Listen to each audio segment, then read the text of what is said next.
We arrived in the previous episodes at an essential truth, which is that the secret of the Quran's miracle is not in eloquence and rhetoric and the matters that are usually said.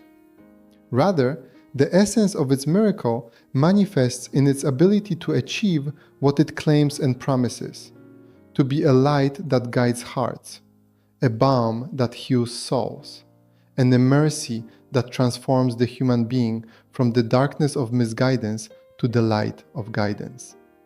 The Quran has clarified that whoever prepares his heart to receive the truth, and whoever purifies his soul from the impurities of materialism and attachment to it, and whoever opens his insight to eternal truths and believes in the hereafter, this person will see the greatness of the Quran with the eye of certainty, and will witness its authenticity with the conscious heart, and will confirm its message with an enlightened mind. But whoever closes upon his heart the doors of truth and turns away from seeking guidance has been deprived of perceiving this divine light, not due to a deficiency in the Quran, but due to blindness in insight. And here the critic stands saying, is this not the argument of every lying claimant and cunning deceiver? To say, I am truthful, and whoever does not see me as truthful, the fault is in him, not in me.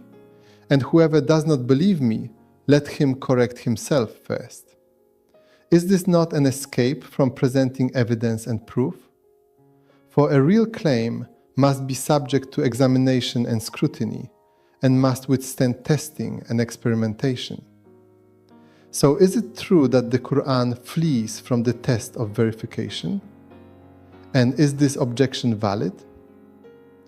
Let me give you an example that clarifies the truth. Imagine a man struck by a chronic illness, and skilled doctors came to treat him, each carrying his authenticated certificates and accredited qualifications, and each making his effort to guide him to the path of healing. But this patient is a prisoner of his desires, a slave to his bad habits, addicted to what harms him, from harmful food and destructive behavior. He refuses the advice of every doctor and seeks excuses after excuses, and finds arguments to justify his stubbornness. And finally, a skilled doctor comes to him and says, I am the last one to extend to you the hand of treatment, and this book contains the complete prescription for your healing. If you are sincere in your desire for healing, read this book with an open heart, and you will know for yourself that I am worthy of trust, and that what I offer you is truly your remedy. But the stubborn patient says, no, show me first your identification papers, and bring me your certificates, and prove to me your position. And the doctor answers him with wisdom, I will not add a single document to what those who preceded me among the doctors whom you rejected, all of them presented. The question now, do you truly want healing?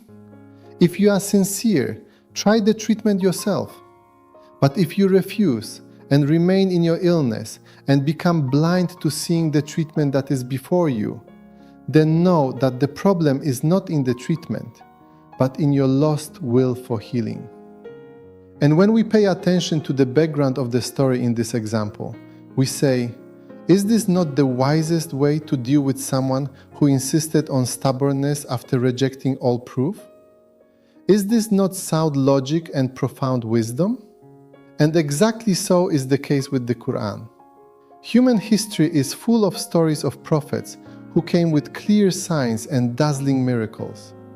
And whenever the stubborn ones demanded proof from them, God showed through their hands such extraordinary phenomena as astound minds. And despite this, they refused and turned away and persisted in denial. Because the heart that does not want guidance will not be guided by any miracle, and the soul that has turned away from truth will not be convinced by any proof. It has been proven by human experience that miracles do not heal the disease of the heart that insists on misguidance.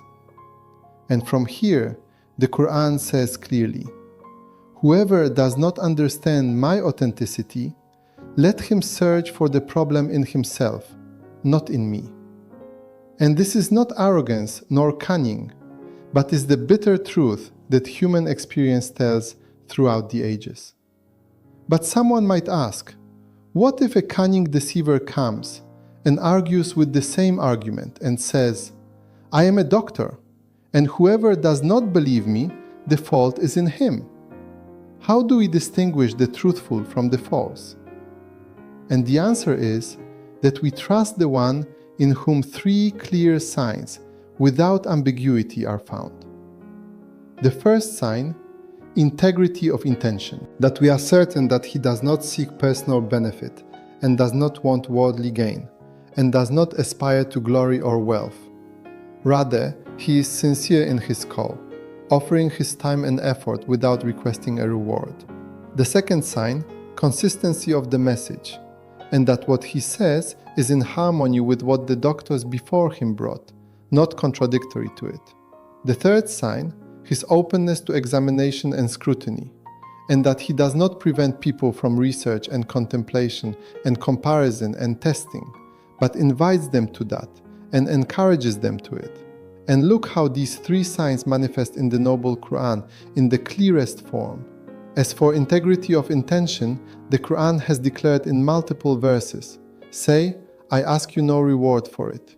So no worldly ambition, and no material goal, and no personal benefit for the Prophet or for his call. And as for consistency of the message, the Quran has confirmed that it came confirming what is before it of the scripture, supporting the calls of all the prophets, carrying the same eternal divine message throughout the ages. And as for openness to examination, this is the greatest and most wonderful. For the Quran tells you with all confidence and clarity, listen to the word and follow the best of it. Search, compare, contemplate, test, then follow what you find most guiding and most beneficial for healing your hearts and correcting your souls. So what sincerity is greater than this? And what confidence stronger than this? And what evidence of authenticity clearer than a call that tells you, test me and investigate me and compare between me and others, then follow what you see as truth. This is the peak of sincerity and the limit of transparency, and no one dares such a thing except one who is completely certain of the authenticity of what he carries. And we can say that this in itself is a miracle in method,